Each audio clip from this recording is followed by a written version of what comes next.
দয়াল প্রভু দিলেন মেরাজ মুমিনের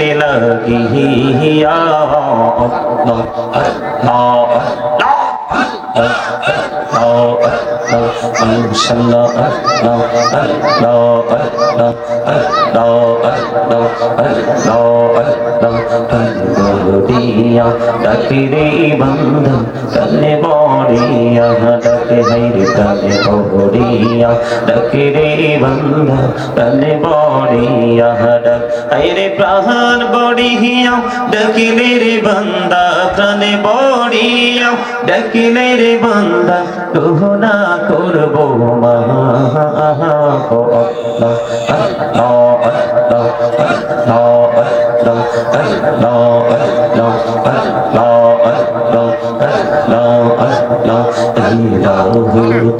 রিহি আর মাঝি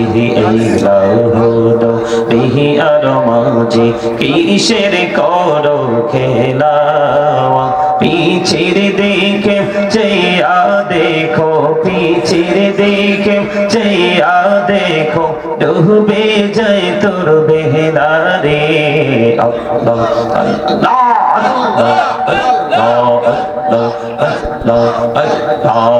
আল্লাহ মাশাআল্লাহ আল্লাহ আল্লাহ আল্লাহ আল্লাহ আল্লাহ আল্লাহ আল্লাহ আল্লাহ আল্লাহ দেখা হইলেন আল্লাহর ওলি কৌশল আজম নাম যার শুনি দেখা হইলেন আল্লাহর ওলি কৌশল আজম নাম যার শুনি বেলায়াতে আলোই বরলো বেলায়াতে আলোই বরলো বাকি ভূমি বাগদাহ তো আল্লাহ আল্লাহ আল্লাহ আল্লাহ আল্লাহ আল্লাহ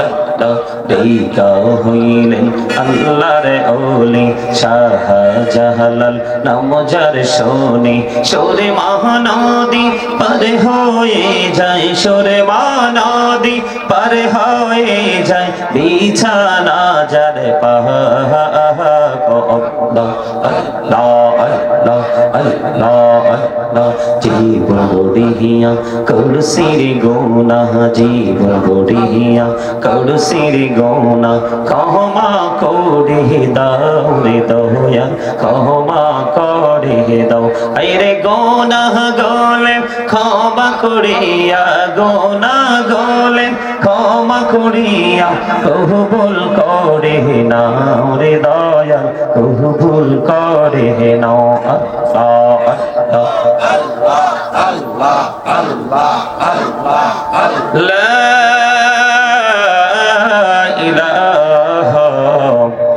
ইল্লাল্লাহ মুহাম্মাদুর রাসূলুল্লাহ সাল্লাল্লাহু আলাইহি ওয়াসাল্লাম।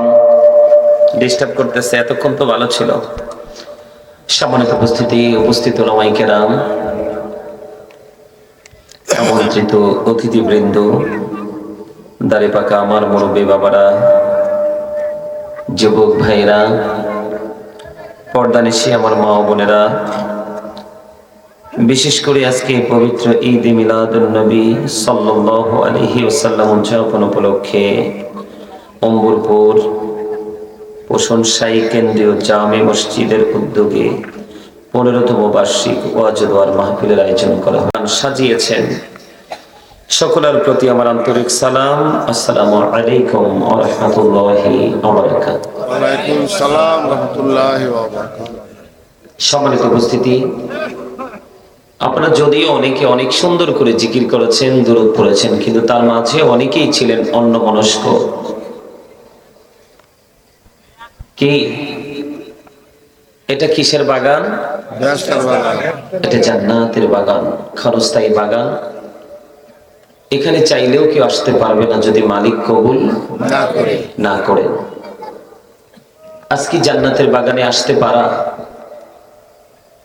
ফেরেশতারা যে বেষ্টনী দিয়ে রেখেছে, ফেরেশতাদের যে নোটবুক, সেটার মধ্যে নিজেদের নামটাকে এন্ট্রি করানোটাই হলো আজকের কাজ। কি কথা বলেন, কিসের কাজ? আজকের কাজ। আমি আজকে আপনাদের সামনে একটা বিষয় নিয়ে এসেছি আলোচনা শোনানোর জন্য। যদি আপনারা ধৈর্য ধরে শোনার ইচ্ছা পোষণ করেন তাহলে আমি আপনাদের সামনে সুন্দর করে আমি আপনাদেরকে আলোচনা শোনাবো ইনশাআল্লাহ। তবে আপনাদের কাছ থেকে আমি কিছু জিনিস চাইবো। সেই জিনিসটা হলো, প্রথমত আপনাদের সবাইকে জবানটা বন্ধ রাখতে হবে। Stop your mouth everybody. সকলের জবানকে বন্ধ রাখতে হবে। সেকেন্ড যে কন্ডিশন, সেটা হলো you listening my lecture very attentively. আমার কথা সবাইকে মন দিয়ে শুনতে হবে।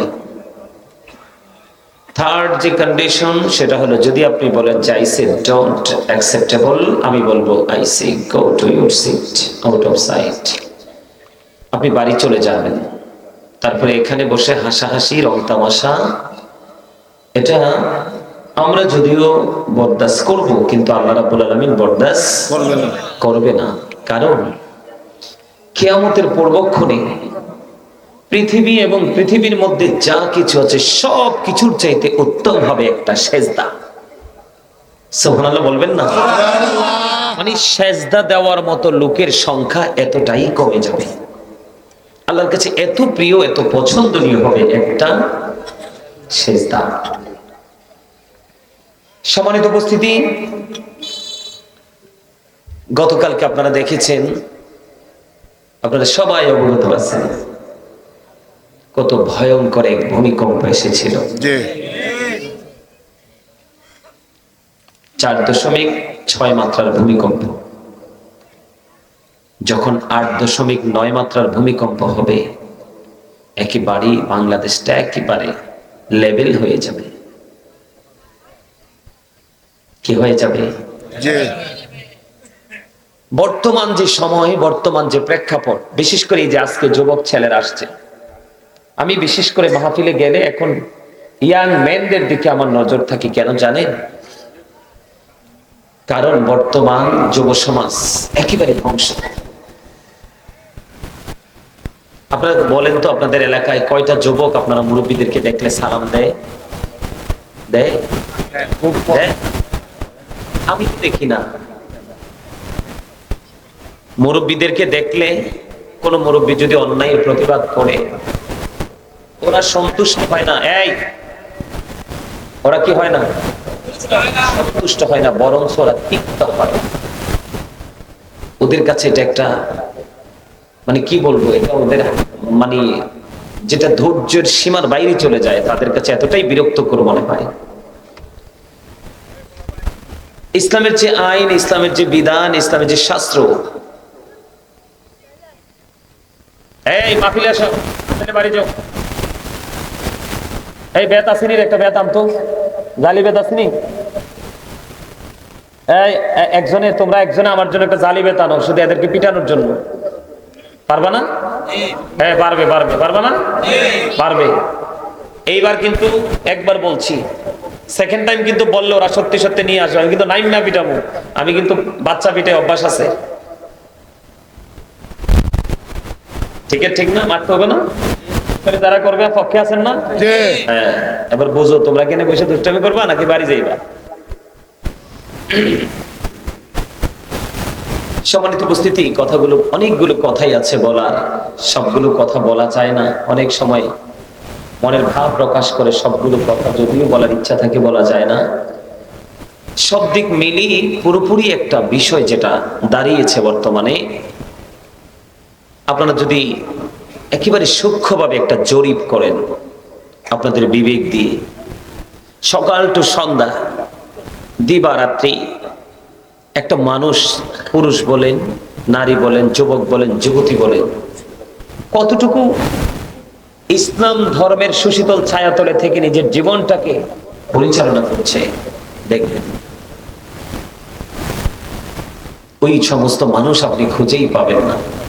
সবার মধ্যে শুধু একটাই নেশা, টাকা, খাওয়া, পোশাক, হানিমুন। আল্লাহ তো আমাদেরকে এত সুন্দর করে বানিয়েছেন, এত সুন্দর করে সৃষ্টি করেছেন। আল্লাহ রাব্বুল আলামিন আমাদেরকে অত্যন্ত সুন্দর করে বানিয়েছেন, যেটা এত সুন্দর আসমান জমিন চাইতেও সুন্দর। সুবহানাল্লাহ।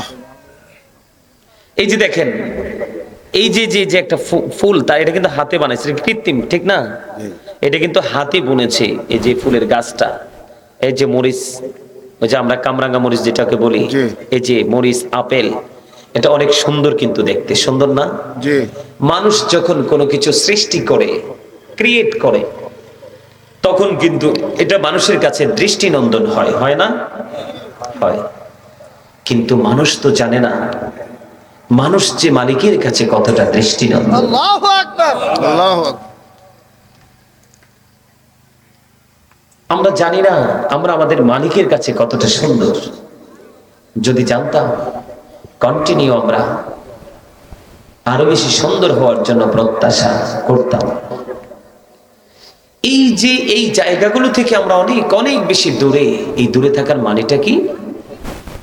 এই দূরে থাকার মানেটা হলো আমরা ধর্মীয় শিক্ষা থেকে অনেক অনেক বেশি দূরে চলে গেছি। এই জন্য কিন্তু আমরা এই যে রং আমাদের মনে লাগাইতে পারি নাই। সম্মানিত উপস্থিতি, হিন্দু, খ্রিস্টান, বৌদ্ধ, ইহুদি, নাসারা যারা আছে, তাদের ধর্মের স্রষ্টা হচ্ছে শয়তান। কে? শয়তান। আর আমাদের ধর্মের স্রষ্টা কে? আল্লাহ। ইন্না দীনা ইনদাল্লাহিল ইসলাম। Islam is not only a religion but also complete code of life. ইসলামের মধ্যে পরিপূর্ণ এবং পূর্ণাঙ্গ জীবন ব্যবস্থা রয়েছে। কেননা এই ধর্মটাই হলো আল্লাহর মনোনীত একটা ধর্ম। সুবহানাল্লাহ বলেন না? আরে জোরে। আপনারা যারা এলোমেলো ভাবে বিক্ষিপ্ত